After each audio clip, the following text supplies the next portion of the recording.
Banking Royal Commission recommendations had obvious consequences for advisors and their compliance activities. Joining me today is Christina Kalantzis from Alexis Compliance and Risk Solutions to go through some of these recommendations.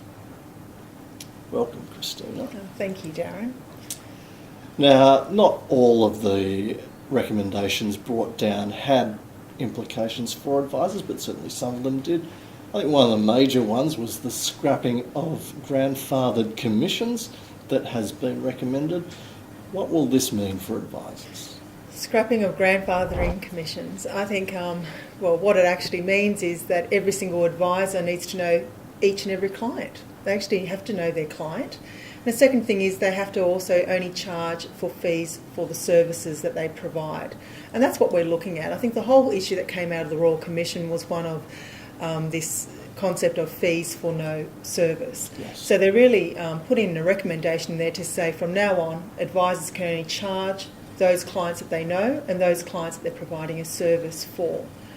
Do I think that's a good idea or not? That's a different question, because I think it's interesting that we're looking at something that we were grandfathered, and a removal of that, I think that's, I've never seen something like that. What do I think that means for the industry? I'm well aware that the funding that was coming from some of these trails was to actually fund the ongoing compliance burden of advisors. And what we're seeing now is it's just going to increase even more. So we've got increased costs for the advice industry again. Dexter did a research report, found that it could result in $3.7 billion in remediation as a one-off remediation. So this is going to have massive ramifications for the financial advice industry. Mm-hmm. Now, the best interest duty was also another topic that was touched on. Was there any significance there? Okay, what did I like about the recommendations on the best interest duty is I've always had this view that the mortgage broking industry was going to come in line with the financial advice industry. So what we saw from the Hayne Royal Commission is that you're seeing that they're asking them to come in and adhere to the same rules and regulations that the financial advice industry has been part of.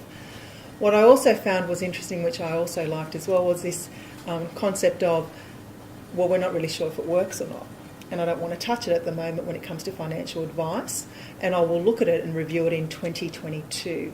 What is meant by that? Hayne made the comment saying that a tick-a-box approach to compliance, which in effect that's what we're trying to do when we look at the best interest duty within Regulatory Guide 175, it has the potential to undermine the broader obligation for advisors to act in the best interest. And that is a concern. It's always been a concern. I was of the view that it shouldn't have been ever written like that, but we'll have a review in 2022. Now, a new compensation scheme was also one of the recommendations for consumers. Could this be seen as a positive for advisors? Okay. I think it's going to somehow, though we haven't seen the formation of what it's going to look like and the fine detail of that, but I think somehow within this adequate last resort compensation scheme there will be an increase of levies. Who will be paying those levies? I'm hearing that it will be a contribution from the product providers. Yes. And as we know that the advice industry has been given additional levies through ASIC as well recently. So we're looking at increased levies. The details of what is required is yet to be known. But there will be an onus, I am of the view that there's an onus on the product manufacturers to be more accountable in terms of the products that they produce, and also having some insurance and backup for that as well. Another that I've been reading in the commentary is that for those consumers who were put in complaints with the Australian Financial Complaints Service Authority and it's gone through a determination, if they were to become bankrupt through that determination phase, they have the right to go back then and apply and ask for that determination to be upheld, which is a favourable thing for retail investors. Now, the Commission's charged on risk advice has been a fairly contentious issue for a little while now.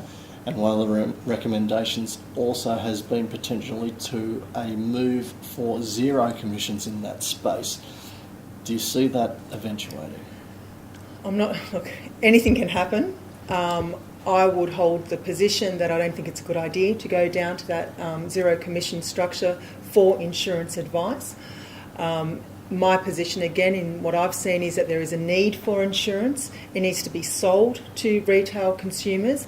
It is difficult for consumers to just go out and get insurance. They need advice that provides that as well. So I think if this was to eventuate, well, then I think we're going to have a really big issue in terms of underinsurance problem in the Australian environment, which isn't a good thing. Okay, thanks for that, Christina. Christina will be hosting a compliance and risk management seminar in March in conjunction with Financial Observer. If you would like to find out a little bit more information about this session or perhaps register for it, please refer to the details that are on your screen right now. I look forward to seeing you at that event, and thank you very much for taking us through some of the Banking Royal Commission recommendations. Not a problem. And I hope it's going to be a great presentation where everyone can share in their views. Thank you.